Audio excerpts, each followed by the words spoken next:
Hello दोस्तों, मेरा नाम है एनके और पढ़ाता हूँ मैं हायर मैथमेटिक्स। देखिए एक्सरसाइज 5.3 है, इसके क्वेश्चंस आज हम स्टार्ट करेंगे सोल्व आउट करना। 5.2 तक के क्वेश्चन हमने सारे सोल्व आउट कर लिए हैं।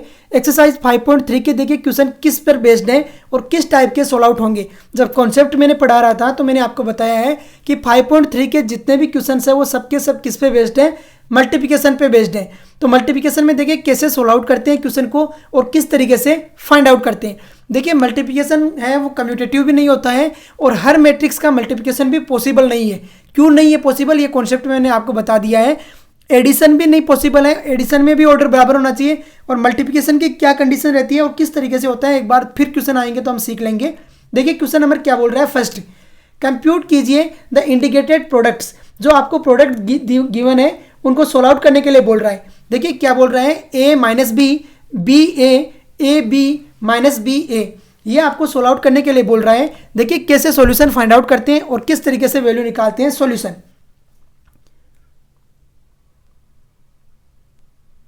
सॉल्यूशन सबसे पहले गिवन है, उन मैट्रिक्सेस को राइट डाउन करते हैं। तो गिवन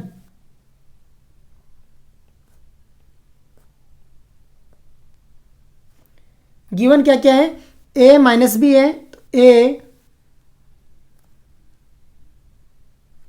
माइनस बी, बी ए है तो बी ए, और साथ में दिया हुआ है ए बी माइनस बी ए, तो ए बी और माइनस के बी ए, माइनस बी और ए। अब देखिए मल्टीप्लिकेशन कराते हैं और दो मैट्रिसेस का मल्टीप्लिकेशन हमने सीखा है कि जब मल्टीप्लिकेशन होता है तो रो का है, फर्स्ट की रो और सेकंड के कॉलम का मल्टीप्लिकेशन होता है हमेशा। किसका होता है, फर्स्ट मैट्रिक्स की रो और सेकंड मैट्रिक्स का कॉलम। देखिए कैसे सोल्व आउट करते हैं, मल्टीप्लिकेशन समझना अच्छे से, अदरवाइज है वो क्वेश्चन है वो बहुत ही ज़्यादा गलत होने लग जाएंगे अगर समझ में नहीं आया तो। देखिए सबसे पहले ए का ए से मल्टीप्लिकेशन होगा तो क्या हो जाएगा, ए स्क्वायर। फर्स्ट की रो सेकंड की कॉलम कर रहा हूँ, ए स्क्वायर हो जाएगा। फिर बी का बी से होगा तो ये हो जाएगा बी स्क्वायर प्लस के बी स्क्वायर। फिर फर्स्ट रो का सेकंड के कॉलम से होगा तो क्या होगा, ए का माइनस बी से होगा तो माइनस के A B, minus A B. फिर देखिए बी का ए से होगा तो प्लस का ए बी, प्लस का ए बी आ जाएगा।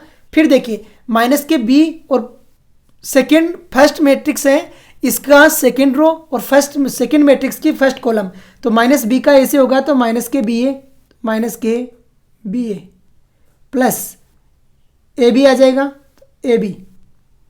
फिर देखिए फर्स्ट मैट्रिक्स है उसकी सेकंड रो और सेकंड का सेकंड कॉलम, तो माइनस का बी का माइनस के बी से होगा तो प्लस के बी स्क्वायर हो जाएगा, होगा ही नहीं होगा, और प्लस के ए स्क्वायर हो जाएगा तो प्लस के ए स्क्वायर, यही आएगा।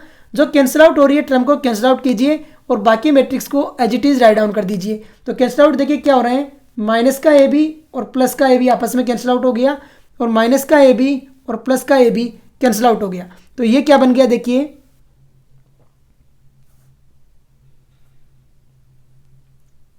ये बन जाएगा ए स्क्वायर प्लस बी स्क्वायर, तो ए स्क्वायर प्लस आ गया बी स्क्वायर। नीचे भी क्या आ जाएगा, ए स्क्वायर प्लस बी स्क्वायर, तो ए स्क्वायर प्लस आ गया बी स्क्वायर आएगा। और यहाँ पर टर्म जीरो आ गई और यहाँ भी टर्म कितनी आ जाएगी, जीरो आ जाएगी। तो ये क्या बन गई, ये कि मैट्रिक्स बन गई जिसका ऑर्डर क्या है, 2 है। 2 रोज है इसमें और 2 ही क्या है, कॉलम है। तो 2 ऑर्डर की एक मैट्रिक्स आएगी। अब देखिए थोड़ा सा मैं इसमें पूछा नहीं है लेकिन आपको बता देता हूँ कि यहाँ पर ये कौन सी मैट्रिक्स है, ये एक डायगोनल मैट्रिक्स है। डायगोनल मैट्रिक्स की डेफिनेशन क्या होती है कि ऐसी स्क्वायर मैट्रिक्स जिसके डायगोनल के एलिमेंट क्या है, जीरो नहीं है, और अदर देन डायगोनल क्या है, सारे एलिमेंट जीरो है, तो उसे बोलते हैं डायगोनल मैट्रिक्स। तो देखिए समझ में आ गया होगा कि किस तरीके से आंसर आएगा और क्या आंसर हमारा यहाँ पे आया है। यही आंसर रहेगा, समझ लीजिए कि किस तरीके से सोल्व आउट करना है और क्या वैल्यू लेके आनी है। नेक्स्ट क्वेश्चन देखिए, क्वेश्चन नंबर सेकंड, फर्स्ट का ही सेकंड पार्ट करेंगे। समझ में आ गया होगा अच्छे से कि कैसे सोल्व आउट करते हैं और किस तरीके से वैल्यू निकालते हैं। इसका देखिए सेकंड पार्ट बोल रहा है आपको 1 2 -2 3 है, 1 -3 है, 2 2 है और 3 -1 है। फर्स्ट की रो सेकंड का कॉलम सेम मल्टीप्लिकेशन होगा तो सॉल्यूशन।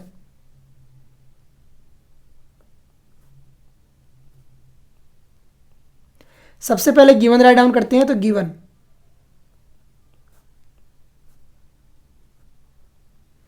गिवन क्या है वो राइट डाउन कर दीजिए। गिवन में कुछ राइट डाउन नहीं, जो है वही लिखना है आपको एज इट इज।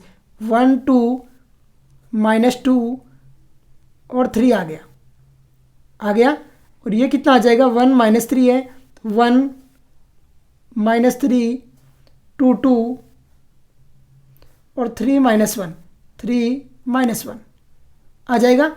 अब देखिए फर्स्ट मैट्रिक्स की रो और सेकंड का कॉलम मल्टीप्लिकेशन कराते हैं, तो देखिए कैसे आता है। जब तक आपको कोई पूछता नहीं, बोलता नहीं है ना कि फाइंड आउट करो कि मल्टीप्लिकेशन पॉसिबल है या नहीं है, तब तक आपको करके दिखाने की कोई जरूरत नहीं है, डायरेक्ट सोल्व आउट कर सकते हो। तो देखिए कैसे होगा। फर्स्ट की रो सेकंड का कॉलम, 1 का 1 से होगा तो ये 1 आ जाएगा, माइनस के 2 और माइनस के 3 कितना आ जाएगा, प्लस के 6 आ जाएगा। आ गया। फिर देखिए सेकंड एलिमेंट के 1 का फर्स्ट की फर्स्ट रो और सेकंड का सेकंड कॉलम, तो क्या हो जाएगा, 1 का 2 से होगा तो 2 आ गया, माइनस का 4 आ गया, -2 और 2 से मल्टीप्लिकेशन हो गया, कितना हो गया, माइनस के 4 आ गया। फिर देखिए फर्स्ट का फर्स्ट रो और सेकंड कॉलम थर्ड कॉलम, तो 1 का 3 से होगा तो 3 और -2 का -1 से प्लस के 2 आ गया, आ जाएगा प्लस के 2। तो ये आ गया आपका मल्टीप्लिकेशन। अब देखिए 2 का है 1 से होगा तो 2 आ जाएगा, माइनस के 3 3 जा होता है 9। फिर देखिए 2 का 2 से 4 प्लस कितना आ जाएगा, 6 आ जाएगा। फिर देखिए 2 का 3 से कितना आ गया, 6 और माइनस का कितना आ जाएगा, 3 आ जाएगा। अब देखिए इनको as it is write down कर दीजिए, वही आपका सॉल्यूशन होगा। तो देखिए सोल्व आउट करते हैं और राइट डाउन करते हैं तो क्या आता है और किस तरीके से मल्टीप्लिकेशन होगा। 6 और 1 कितना हो गया, 7। 2 - 4 कितना हो गया, माइनस के 2। 3 और 5 2 कितना हो गया, 5। 9 2 - 9 कितना हो गया, माइनस के 7। 4 + 6 कितना हो गया, 10 और 6 - 3 कितना हो गया, 3। तो ये आपका सॉल्यूशन हो जाएगा। तो देखिए कैसे सोल्व आउट करते हैं और किस तरीके से आंसर फाइंड आउट करते हैं। ध्यान बस इतना रखना है कि फर्स्ट की रो सेकंड का कॉलम, ये बस ध्यान रखनी है और आसानी से सोल्व आउट कर सकते हैं। और मल्टीप्लिकेशन में ये भी आपको पता रखना है कि मल्टीप्लिकेशन में कोई भी मैट्रिसेस है वो कम्यूटेटिव नहीं होती है।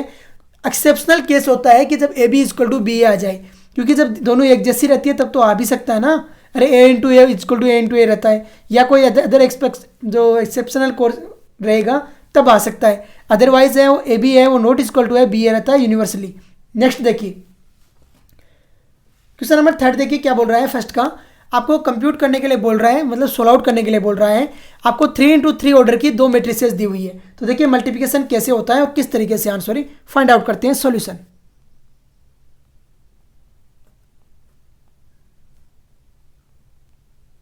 सबसे पहले गिवन राइट डाउन करते हैं, तो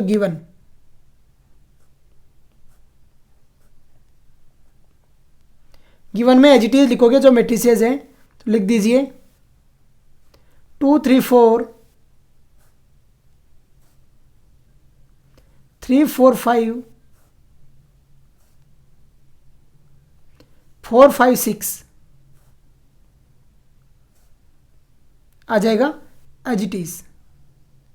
फिर देखिए दूसरी लिखते हैं 1 - 3 5 0 2 4 3 0 5 3 0 5 आ गई दोनों मैट्रिक्स। अब देखिए मल्टीप्लिकेशन करवाइए फर्स्ट की रो और सेकंड का कॉलम। मल्टीप्लिकेशन ऐसे ही होगा। तो फर्स्ट मैट्रिक्स का क्या लेना है आपको, रो लेना है, और सेकंड का क्या लेना है, कॉलम लेना है। तो देखिए कैसे होगा मल्टीप्लिकेशन, समझिए 2 का 1 से होगा मल्टीप्लिकेशन तो आएगा 2। फिर देखिए 3 का 0 से होगा तो प्लस का आ गया 0, प्लस 4 का 3 से होगा तो आएगा 12। तो फर्स्ट रो मैट्रिक्स की फर्स्ट रो है उसका हो गया फर्स्ट कॉलम के साथ में। अब कराते हैं सेकंड कॉलम के साथ में। तो सेकंड कॉलम के साथ में माइनस के 6 आ जाएगा, प्लस के 6 आ जाएगा और 0 आ जाएगा। आएगा नहीं आएगा। अब कराते हैं थर्ड के साथ में। तो 5 2 जा होता है 10, प्लस फिर है 4 3 जा होता है 12, प्लस 4 5 जा कितना होता है 20 होता है, तो 20 आ गया 20। अब देखिए सेकेंड रो है उसका कराते हैं। तो सेकेंड रो क्या है, 3 4 5 है, तो 3 का 1 के साथ में हो गया 3 प्लस 4 का 0 के साथ में 0 प्लस 5 3 जा होता है 15, तो ये आ गया 15, आ जाएगा 15। अब देखिए 3 का -3 किसे करवाया तो माइनस के 9 आ गया, प्लस 2 का 4 के साथ में 8 आ गया, और 5 का 0 के साथ में प्लस के 0 आ गया, आ जाएगा 0। अब देखिए 3 का 5 के साथ में 15 आ जाएगा, तो 15 एज इट इज़ 15 आएगा। फिर 4 का 4 के साथ में 16, तो प्लस के 16 प्लस, अब देखिए 5 का 5 के साथ में आ गया 25, तो ये आ गया 25, आ जाएगा 25। अब देखिए थर्ड है वो फाइंड आउट करते हैं।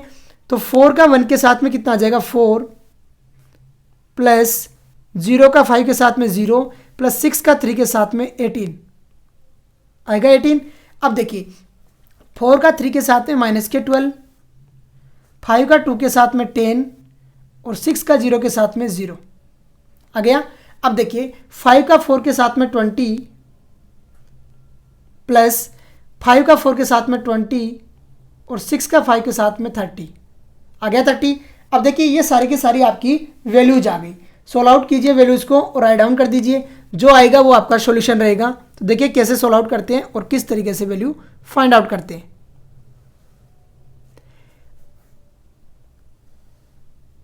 देखिए 12 और 2 कितना हो गया 14 हो गया, तो ये आ गया 14 प्लस के 6 माइनस के 6 कितना हो गया 0 हो गया। 12 और 10 22 और 22 और 20 कितना हो गया 42 आ गया। 15 और 3 कितना हो गया 18 और 18 और 4 कितना हो गया 22, ये आ गया 22 आ गया। माइनस के 9 प्लस के 8, माइनस का 1 बच रहा है यहाँ पे, माइनस के 12 है तो माइनस के 12 एज इट इज आ गया। फिर देखिए 20 हो गया 40 प्लस 30 कितना हो गया 70, तो ये आ गया 70 आ जाएगा। 16 प्लस 15 हो गया 31 और 31 प्लस 25 हो गया 56, तो ये आ गया 56। कितने ऑर्डर की आई 3 इंटू 3 ऑर्डर की मैट्रिक्स आ गई। तो ये देखिए आपका सॉल्यूशन आ गया। समझिए कि कैसे सोल्व आउट किया और किस तरीके से वैल्यू फाइंड आउट करना है। ध्यान रखना है हमेशा रो का किसके साथ में मल्टीप्लिकेशन कराते हैं, कॉलम के साथ में मल्टीप्लिकेशन कराना है, जो आएगा आपका सॉल्यूशन रहेगा। तो देखिए कैसे सोल्व आउट करना है और किस तरीके से आंसर फाइंड आउट करना है। यही तरीका है क्वेश्चन को सोल्व आउट करने का। क्वेश्चन नंबर 3 है वो मैंने आपको सोल्व आउट करके बता दिया कि कैसे सोल्व आउट करना है और किस तरीके से वैल्यू को निकाल के लेके आना है। क्वेश्चन नंबर जो 2 है वो देखिए क्या बोल रहा है, show that A B not equal to B A in each of the following case. आपको बताना है कि A B not equal to है बी ए के each of the following case. देखिए A B is equal to B A भी आ सकता है, ऐसा नहीं है कि A B not equal to B आएगा, A B equal to B A भी आ सकता है, लेकिन वो स्पेसिफिक कंडीशन होती है। मैंने क्या बोला है कि ये कम्यूटेटिव नहीं होता है, लेकिन आप 100% नहीं बोल सकते कि कम्यूटेटिव नहीं होता है। कई बार क्या होता है वैल्यू ऐसी दे दी जाती है कि कम्यूटेटिव भी हो जाता है। तो यहाँ पर देखिए कैसे सोल्व आउट करना है और किस तरीके से आपको फाइंड आउट करना है। आपको ए बी फाइंड आउट करना है और बी ए फाइंड आउट करना है और सोल्व आउट करना है। तो देखिए सॉल्यूशन,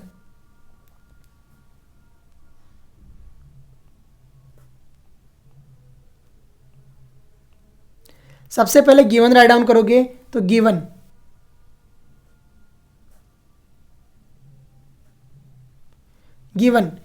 क्या है ए इक्वल टू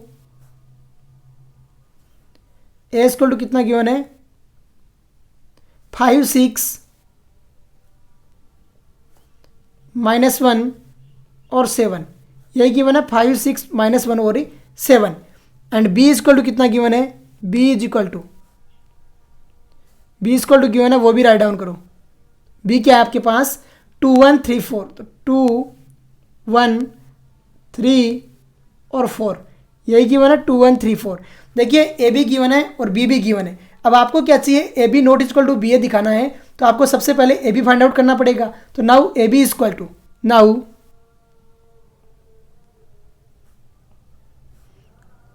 अकॉर्डिंग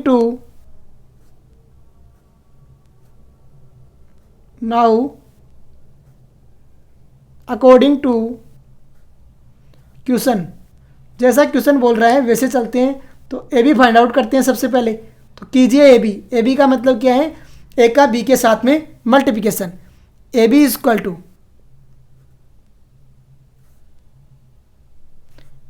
क्या हो जाएगा, मैट्रिक्स ए का मल्टीप्लिकेशन कराओ मैट्रिक्स बी के साथ में, तो 5 -1 5 -1 6 7 6 और 7 आ गया 5 -1 6 7। दूसरा का मल्टीप्लिकेशन कराते हैं तो कितना है, 2 3 1 4 है, 2 3 1 और 4 इसी के साथ में कराओगे। अब कराइए मल्टीप्लिकेशन और सोल्व आउट करने की कोशिश कीजिए। तो देखिए मल्टीप्लिकेशन कैसे होता है, जैसा हमने पहले किया है उसी तरीके से मल्टीप्लिकेशन कराएंगे, कोई अलग नहीं लेके आएंगे। तो देखिए क्या आता है, A B equal to first की रो सेकंड का कॉलम, ऐसे कराते हैं। तो देखिए फर्स्ट की रो और सेकंड का कॉलम का मल्टीप्लिकेशन करा दीजिए। 5 का 2 के साथ में होगा तो कितना आएगा, 10 आएगा, और -1 का 3 के साथ में तो -3 आ जाएगा। फिर 5 का 5 के साथ 1 के साथ में होगा तो 5 आएगा, और -1 का 4 के साथ में तो -4 आ जाएगा।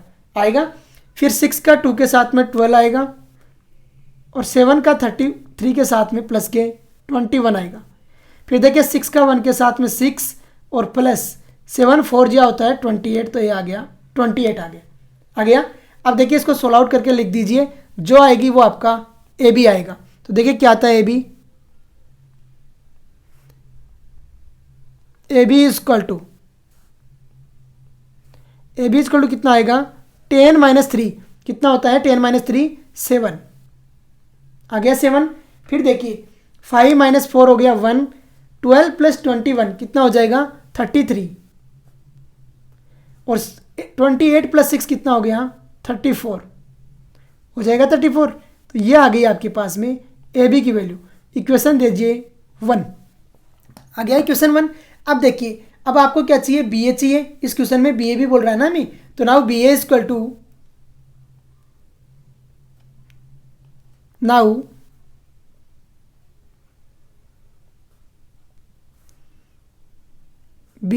टू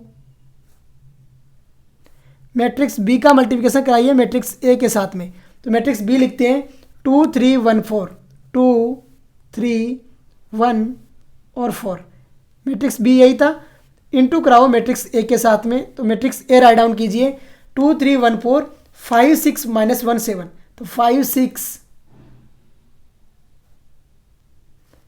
-1 और 7 यही लिखेंगे। अब देखिए सोल्व आउट करते हैं। तो देखिए कैसे लेते हैं, रो का रो से कॉलम के साथ में मल्टीप्लिकेशन कराना है, बस इतना ध्यान आपको रखना है। तो देखिए क्या आती है वैल्यू, 2 का 5 के साथ में मल्टीप्लिकेशन कराओगे पहले, तो 2 का 5 के साथ में कराते हैं तो कितना आएगा 10, 1 का 6 के साथ में +6 आ गया, 10 + 6 आ गया। फिर माइनस जो कराएंगे 2 का -1 के साथ में तो -2, और 7 का 1 के साथ में +7 आ गया, +7। फिर 3 का 6 के साथ में 18, एक सेकेंड 3 का 6 के साथ में कैसे होगा, 3 का 5 के साथ में होगा ना, 3 का 5 के साथ में कितना हो जाएगा 18 आएगा, 15 सॉरी, और 4 का 6 के साथ में कितना आ जाएगा 24 आएगा 24। फिर देखिए 3 का -1 के साथ में -3, और 7 का 4 के साथ में +28 आ गया 28। अब देखिए इसको कर लो सोल्व आउट, जो आएगी वो आपकी वैल्यू रहेगी इसकी बी ए की। तो बी ए कितना आ जाएगा आपके पास, बी ए इक्वल टू, पूरा लिखिए, B A equal to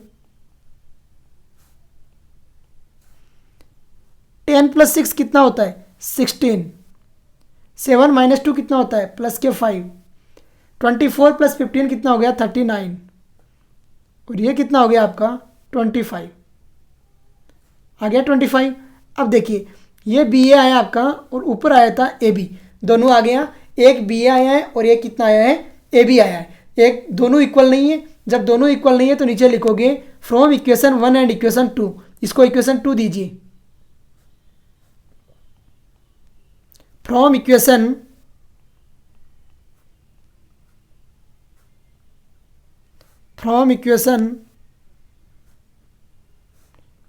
1 and 2, from equation 1 and 2 A B not equal to है बी ए की, ए बी नॉट इक्वल है बी ए की। आ गया। इक्वेशन 1 और इक्वेशन 2 से हमने ये प्रूव कर दिया कि ए बी है वो इक्वल नहीं है किसके, बी ए के। अरे यही तो प्रूव करना था। देखिए क्वेश्चन देखिए क्या बोल रहा था, शो दैट, तो मैंने प्रूव कर दिया है कि A B not equal to है किसके, बी ए के। तो नीचे लिख दीजिए इट्स प्रूव्ड, इट्स प्रूव्ड। देखिए ऐसे सोल्व आउट करना है और आंसर आपको फाइंड आउट करना है। समझ में आ गया होगा। फिर भी किसी को डाउट है तो ज़रूर पूछिए, 100% उसका रिप्लाई दिया जाएगा। आगे के क्वेश्चन है वो हम नेक्स्ट लेक्चर में लेके आएंगे। आज का ये पहला लेक्चर है 5.3 का, धीरे धीरे सारे क्वेश्चन सोल्व आउट हो जाएंगे। तो इसी के साथ में आज का लेक्चर हम यहीं पे फिनिश करते हैं। जय हिंद, जय भारत।